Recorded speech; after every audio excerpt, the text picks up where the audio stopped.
Welcome to the Spare Rib Audio Zine. Spare Rib is a student-run feminist organization located at Dartmouth College in Hanover, New Hampshire.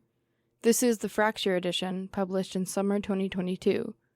This is the Principles of Feminism, written by Camila Bustamante, originally illustrated by Raegan Boettcher and page designed by Camila Bustamante. Read by Ana Noriega. Special thanks to Dartmouth College Radio for lending Spare Rib their time and space, making this audio zine project possible. The Principles of Feminism.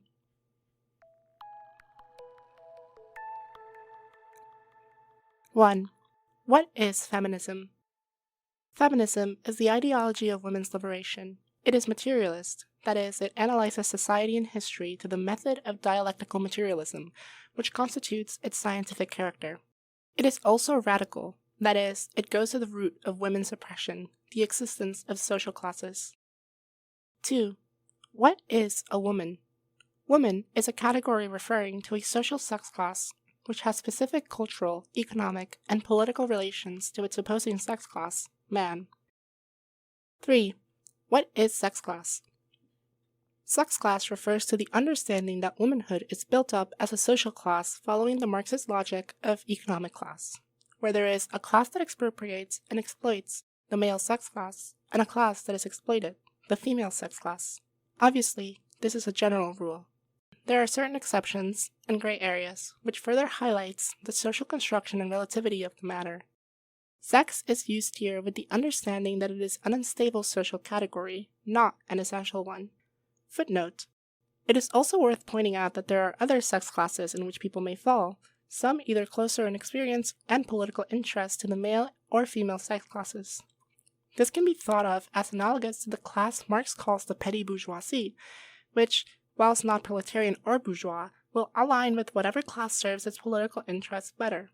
Membership in the other sex classes may be due to a person's status as intersex, a consistently androgynous presentation, cross-dressing in daily life without taking cross-sex hormones, etc. The social relations between the male and female sex classes with other sex classes is infinitely complex and certainly deserves its own analysis in a later piece. Nevertheless, for the most part, the impositions of binary sex class rule supreme across all of society, and it is itself a source of pain for the millions of individuals who simply do not conform to it. It is extremely important to note that the appearance of sex class is not the root of all oppression. Rather, it is the division of the world into economic classes, with the appearance of private property that all oppressions, including those based on sex class, form. 4. How does the female sex class relate to the male sex class? The primary expression of women as a sex class is in female subordination to systemic male supremacy, expressed in virtually all areas of social life. 5. How is womanhood constructed? It is constructed upon the presumed presence of female sex characteristics, both primary and secondary, in a manner that is either partial or full, and the cultural implications that presence has upon the social life of an individual. As such, womanhood is made inseparable and is derived from the category of female itself, which is a collection of bodily characteristics which present themselves in about half of the population. In short, a person who possesses female sex characteristics to the point that they are seen as female by the whole of society, and who thereby lives a female social life, thus assuming a subordinate position to the male sex class, is, in this imposed structure, a woman. A materialist feminist analysis reveals this insight, otherwise buried beneath social phantasms and distortions. 6. How did the oppression of women begin? The oppression of women has its roots in the creation of economic classes and the advent of private property in the earliest civilizations, marking their transition from classless primitive communism into class-based agricultural slave societies. The physical, observable fact of sex division marked a generally clear line of demarcation, upon which social and productive roles were compelled, particularly in terms of reproductive roles. Even in the earliest societies, women already constituted a specific sex category, even if not necessarily oppressed. However, with the rise of economic classes, women became linked to the domestic, the reproductive, and the subservient. 7. What were these lines of demarcation? Women's general capacity for pregnancy, as well as their sexed physical difference to men, led to the bestowing of domestic roles designed to maintain female reproductive labor for the benefit of class society. Social enslavement through reproduction generalizes itself to the whole of society, arising next to sex-based segregation, repression, and abuse. This was the world birthed from the womb of class. Footnote: the sections following are a brief summary of Beauvoir's historical tracing of women's oppression from primitive communism to modern capitalist society. It can be found in full in her seminal work, The Second Sex. 8. How did these lines manifest themselves in the earliest days of sex-based oppression? In nomadic societies, the biological fate of childbearing kept the female sex closer to her strictly natural function, whereas men, made by their surrounding material conditions to perform the tasks of hunting, gathering, and protecting, were forced to innovate and create.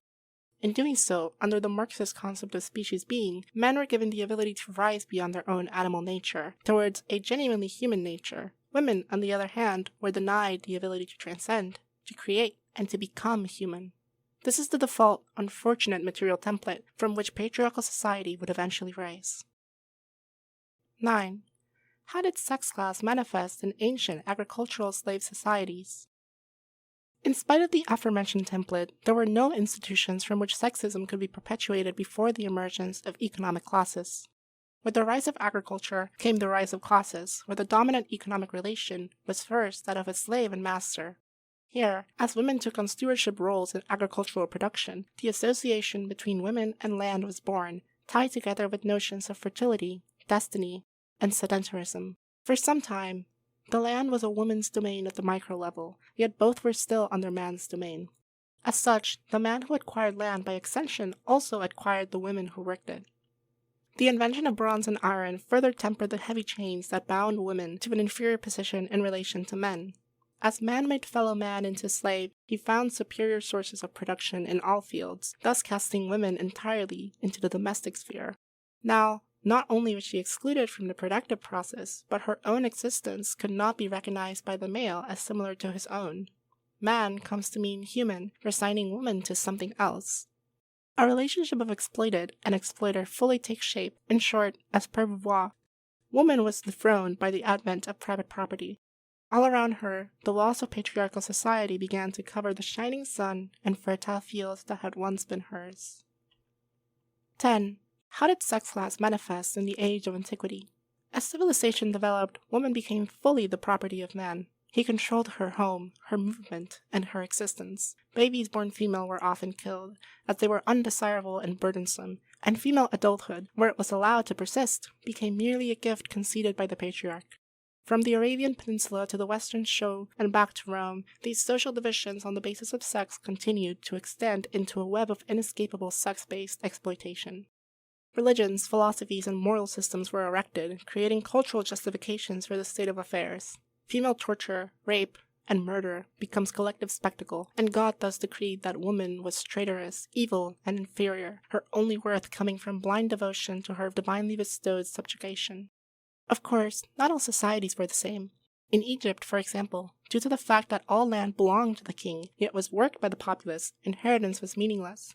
The lack of any landed private property relations beyond the royal court afforded women some equality to men.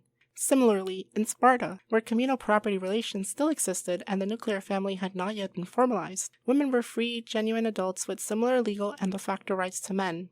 Nevertheless, the situation was extremely rare, and it would not last. Elsewhere, for the most part, the law made woman an inferior being, justifying itself with the obvious truth of her sex inferiority. Women were kept in the infantile status of eternal children, always watched by a male superior, chained to the home, and robbed of political agency. How did sex class manifest in feudal societies?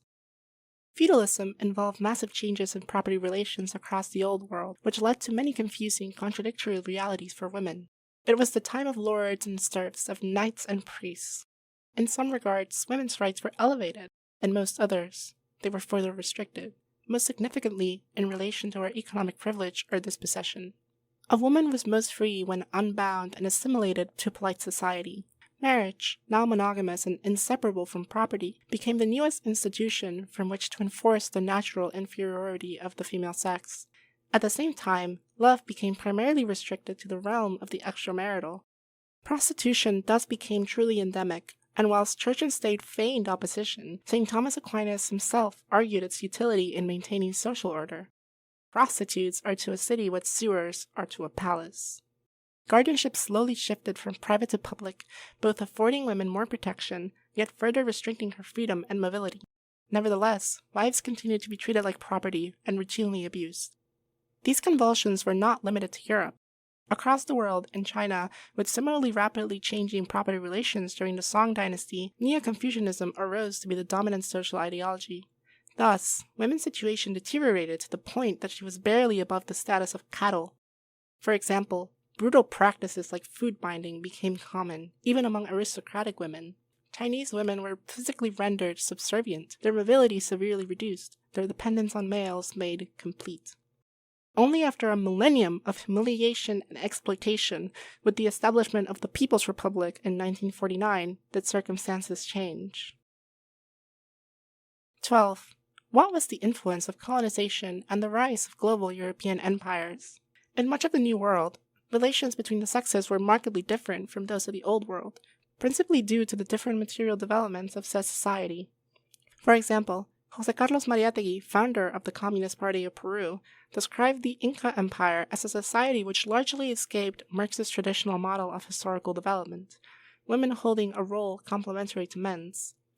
Whilst their domesticity was an enforced fact, and patriarchy was the law of the land, women retained a certain degree of autonomy and freedom due to the fact that property was, as in ancient Egypt, owned by the king and worked on by the community.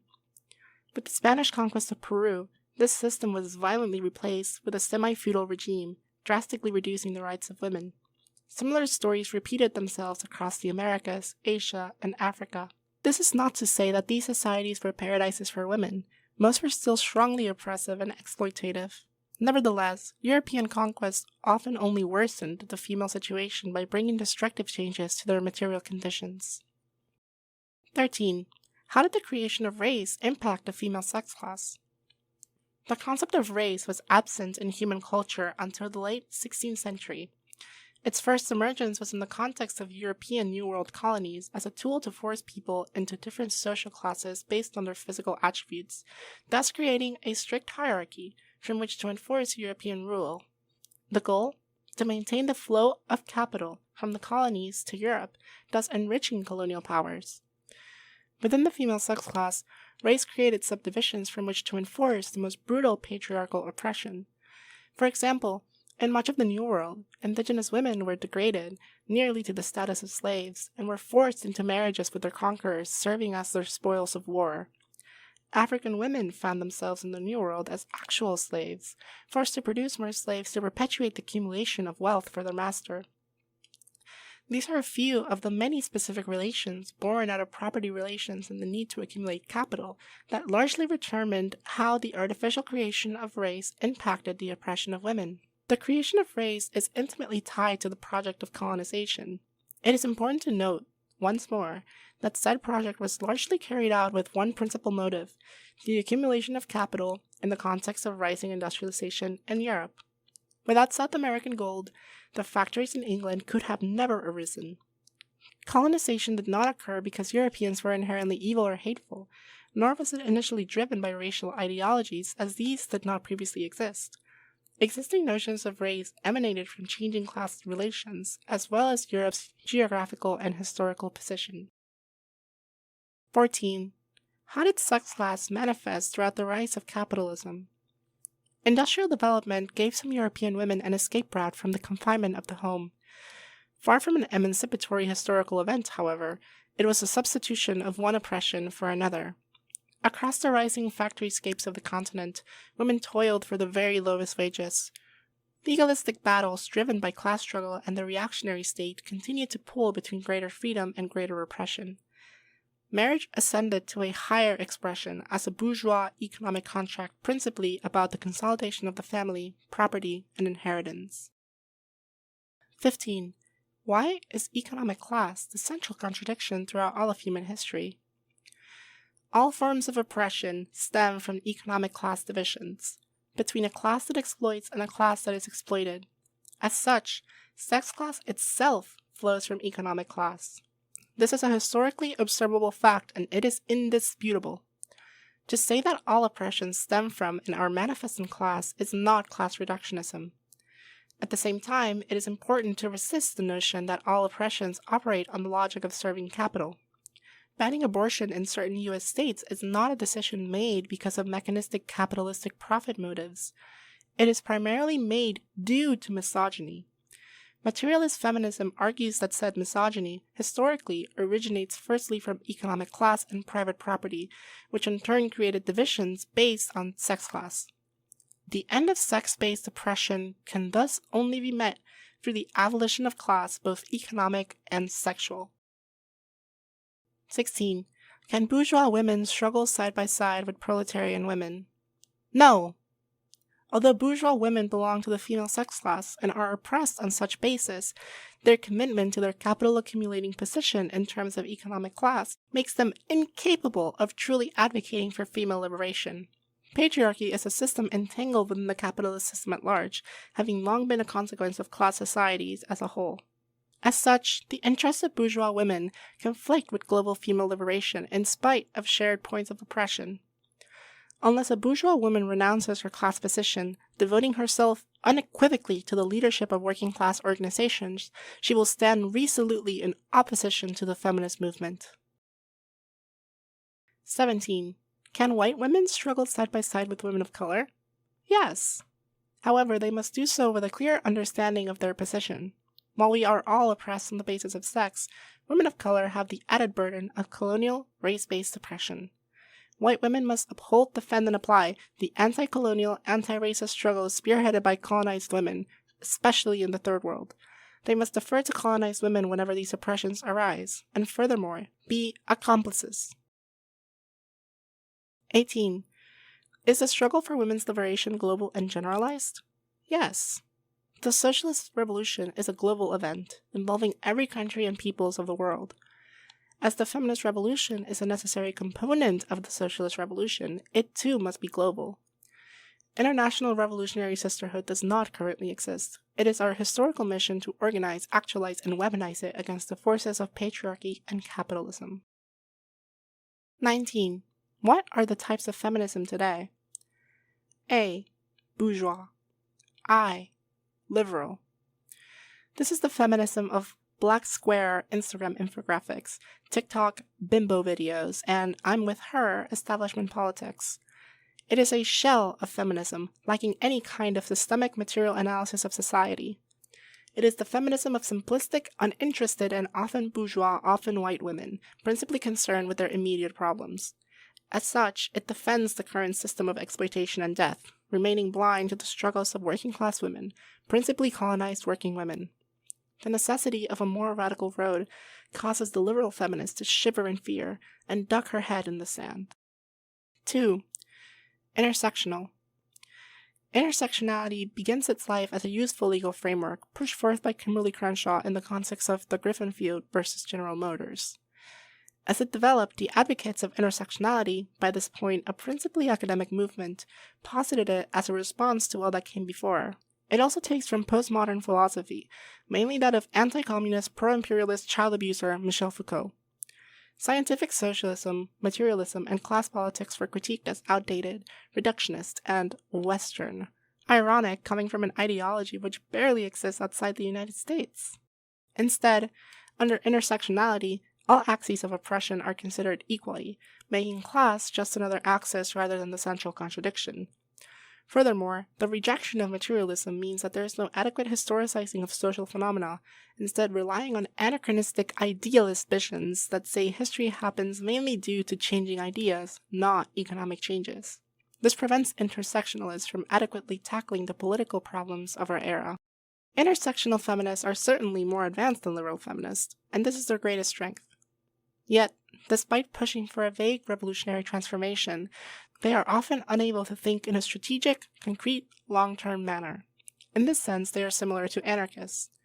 For example, they seek prison abolition in our current system, believing that abolishing prisons will lead to a post-capitalism. Nevertheless, just as the abolition of chattel slavery led to the prison system, prison abolition alone will only lead to a similarly unjust industrial complex if done under the capitalist system. One must abolish capitalism first, a process that will require many prisons. Footnote. Of course, we understand that the purpose of the prison system is fundamentally to oppress the masses. The seizure of state power by the proletariat means that the working class will have the reins of the state, the main organ used by one class to oppress another. As such, the state will be used to oppress the oppressors, to destroy previously existing exploitative relations of production, and to build the new society. An unfortunate reality of this process will be the necessity of dealing with reactionaries, imperialists, and other powerful enemies of the people who oppose the socialist transformation of society, principally those concentrated elite few who exploit the masses today. As such, prisons during this phase are an absolute necessity if the socialist state is to survive. Similarly, they focus their energy on crafting anti-racist, anti-sexist workshops and circles, which, while a net positive, do not truly address the root of the problem. One cannot eliminate oppression simply by shaming or changing individual people. These problems are structural and material, and as such they demand structural and material solutions. Lastly, and quite importantly, the hyper-focus on identities works to reify said identities as transhistorical and crystallized, a process that is a byproduct of abandoning materialism, as opposed to depending on their historical era and context.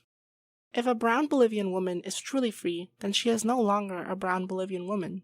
Rather, she is human. She remains physically female, her culture is still Bolivian, and her skin is still brown, but these categories have lost all their social meaning. She is, just like the rest of the human race, a human being. Intersectionality stands in resolute opposition to this liberation. Because it does not historicize nor analyze materially, it fails to see that identity categories are specific to bourgeois, capitalist society, and that with it, they are condemned to vanish. B. Reactionary. In an article for First Things, Mary Harrington posits that American liberal feminism has simply gone too far, demanded too much, and stirred up too much trouble. Reactionary feminism, rather than simply upholding the current system, seeks to rewind it, returning to a provincial semi-feudal womanhood.